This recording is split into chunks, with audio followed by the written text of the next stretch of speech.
All right, recapping. Continues to fund it. Recapping, Walter, microcosm, there's counties, cities, states, the feds, cappers. They only tell us about the budget in Texas.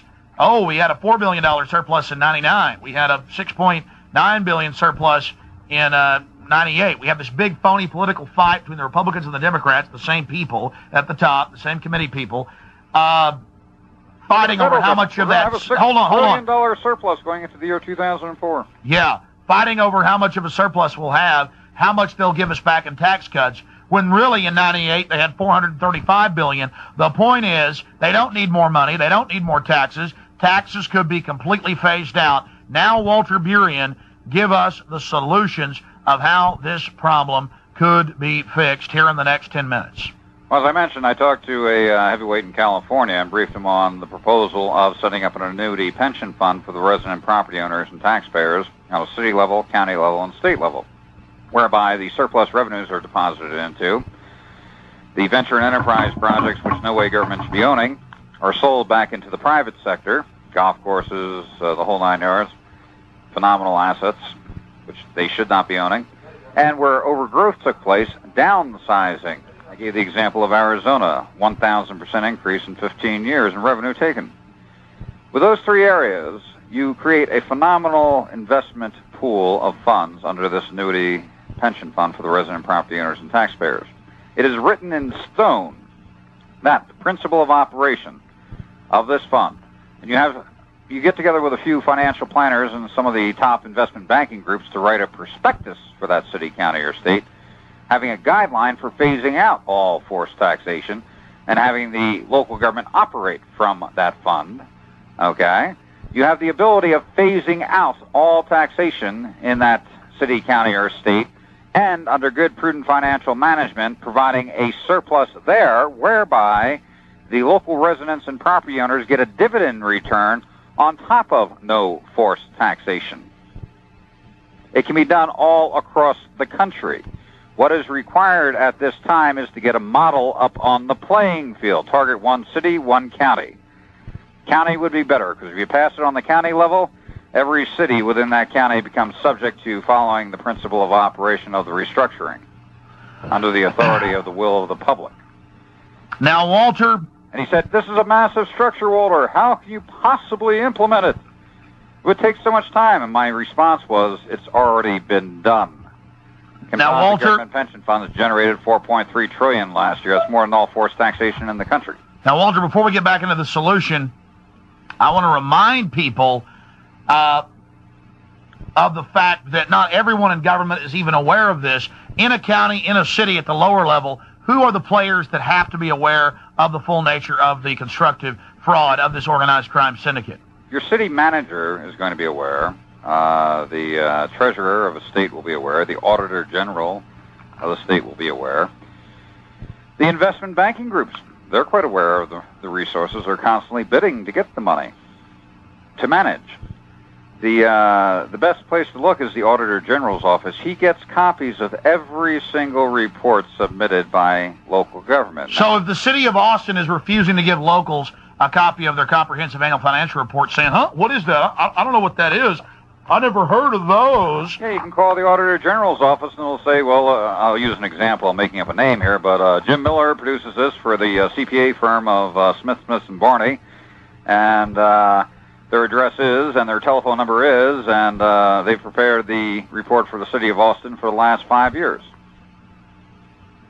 And I know exactly who prepares it, where to get a copy, and when you go back to your city and they play dumb, being that you said that, a year and a half ago, I got a call from someone in Pennsylvania. They said, I just spoke to my congressman. I'm good friends with him, and he never heard of this before, but he's going to look into it. And he said he will definitely take some action on this issue as soon as he finds out about it. And, I kind of smiled, and I said, I'm going to put you through on a conference call. I called the mailroom from the Department of Treasury in Pennsylvania that put out the report. And I just basically said, this congressman, he was like about a 4 or 5 term congressman. How long has he been getting the report? Well, he's had it sent to him for the last 8 years. Where did you send it to? We sent it to his office, except for 2 years ago. He was on vacation in the Bahamas, and we sent the report to him in the Bahamas because he wanted to get it. while he was on vacation.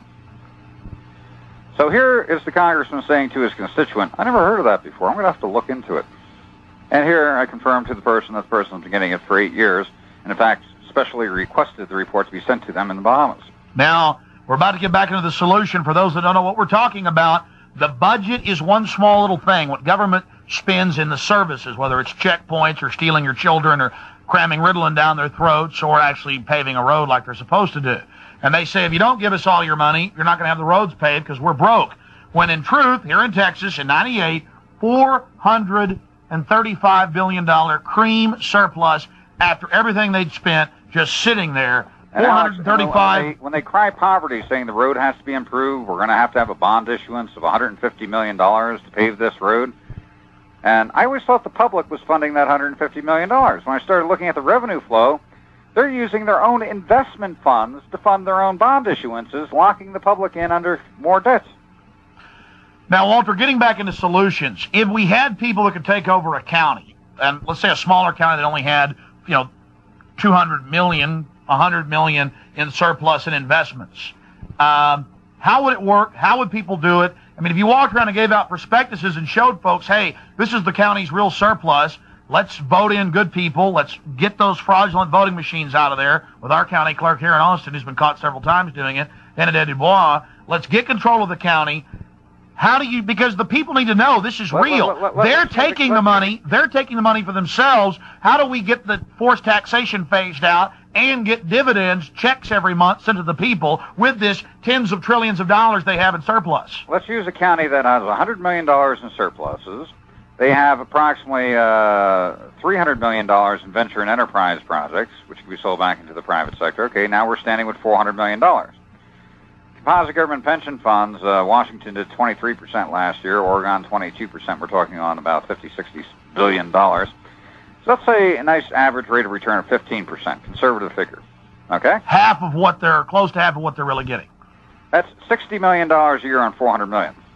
Now say, for example, the county's operating budget right now is $55 million. Okay? You're generating $60 million. You just satisfied the entire budgetary requirements, which means you can phase out all forced taxation, and there's a $5 million surplus. That you divide among the 120,000 people that live in the county. Correct. And as the fund grows, say, for example, you're coming up with a surplus, you keep a certain amount of your surplus to let it grow. And you can actually get quite a nice little dividend check back if you have prudent financial management within that local government and perform all of the normal functions of government. Forever with conservative investments.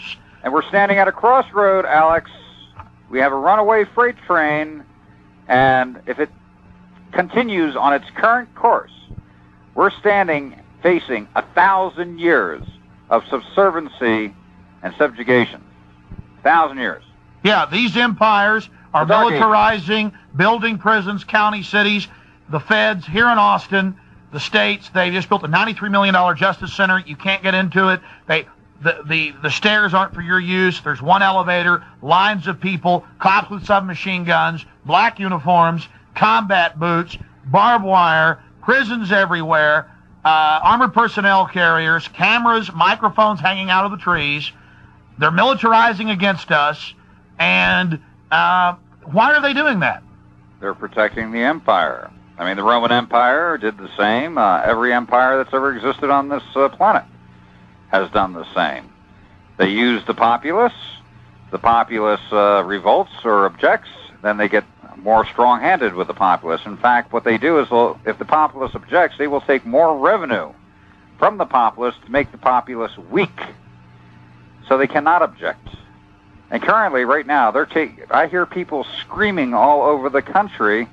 They're being raped financially, losing their houses, their jobs, everything else, and being threatened with being put in jail if they don't pay the extortion tariff. Yeah, I know people in South Austin who are retired, who have like maybe $30,000 in the bank they saved.